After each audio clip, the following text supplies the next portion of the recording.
ایک بچے نے پوچھا کہ جب ہمارے یہاں جنازہ اٹھایا جاتا ہے تو ہم امام صاحب کو دیکھتے ہیں کہ وہ چاروں ایک تو پایوں پر آتے ہیں، پہلے ایک اٹھاتے ہیں، پھر دوسرا، پھر تیسرا، چوتھے نے چاروں کو کندھا دیتے ہیں اور بلند آواز سے دوسرا کلمہ پڑھ رہے ہوتے ہیں۔ تو یہ کیا سنت ہے اس طرح کرنا؟ یہ بالکل چاروں پایوں کو کندھے پر اٹھا کر بالترتیب 10 قدم چلنا، یہ سنت لکھا ہے اکابرین نے۔ اس کا طریق یہ ہوگا کہ پہلے آپ میت کے جو سیدھا کندھا اس کو اپنے لے کے سیدھے کندھے پہ لے کے چلیں گے، پھر اسی کے پیچھے آ کر یعنی 10 قدم چلیں، پھر 10 قدم ادھر، پھر اس طرف آ جائیں اور لیفٹ کو اوپر اپنے رکھ کر 10 قدم، پھر اسی کے پیچھے پائتین پر آ کر 40 قدم، یعنی کم از کم 40۔ اب زیادہ کرنا چاہے کر لیں۔ تو جو اکابرین نے روایات نقل کی ہیں اس کے حساب سے انسان کے 40 بڑے گناہ معاف ہوتے ہیں، اور یہ سنت کریم۔ اور ایک روایت میں ہے کہ جو جنازے کے چاروں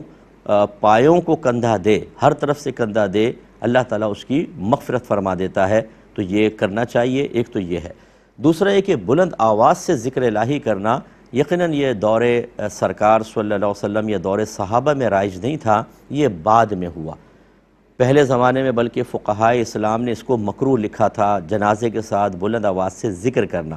لیکن یہ مکروہ تحریمی نہیں، مکروہ تنزیہی، یعنی نہ کرنا بہتر ہے، لیکن کریں تو کوئی گناہ گار نہیں، کیونکہ ذکر الہی سے شریعت نے کوئی منع نہیں کیا، بلکہ وہ وقت ایسا ہے کہ اگر ذکر الہی کریں گے تو باعث نزول رحمت ہوتا ہے، تو مردے کے لیے راحت کے سامان ہونے کا امکان ہے۔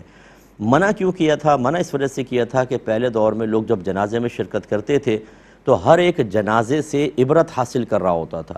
اور یہ جو سوچ ہے، فکر ہے، یہ ظاہری ذکر سے کہیں زیادہ بہتر ہے کہ ظاہری ذکر تو ویسی غفلت سے بھی آدمی کرتا ہے، لیکن جب انسان سوچتا ہے، غور کر رہا ہوتا ہے، اپنی موت کو یاد کر رہا ہوتا ہے، اس کے اثرات بہت زیادہ ہمارے ظاہر و باطن پہ پڑتے ہیں، نفس و شیطان کی گرفت کمزور ہوتی ہے، انسان آخرت کی طرف مائل ہوتا ہے۔ اس لیے امام غزالی رحمۃ اللہ علیہ نے اپنے زمانے کے بارے میں لکھا کہ ہمارا زمانہ ایک ایسا زمانہ ہے، یا ایک روایت میں یہ ہے کہ پہلے ایسا ہوتا تھا کہ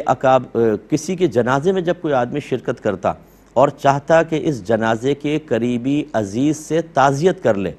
تو اسے سمجھ میں نہیں آتا تھا کہ اس کے قریبی عزیز کون ہے، اس لیے کہ ہر شخص غم میں ہوتا تھا اور بہت ہی زیادہ وہ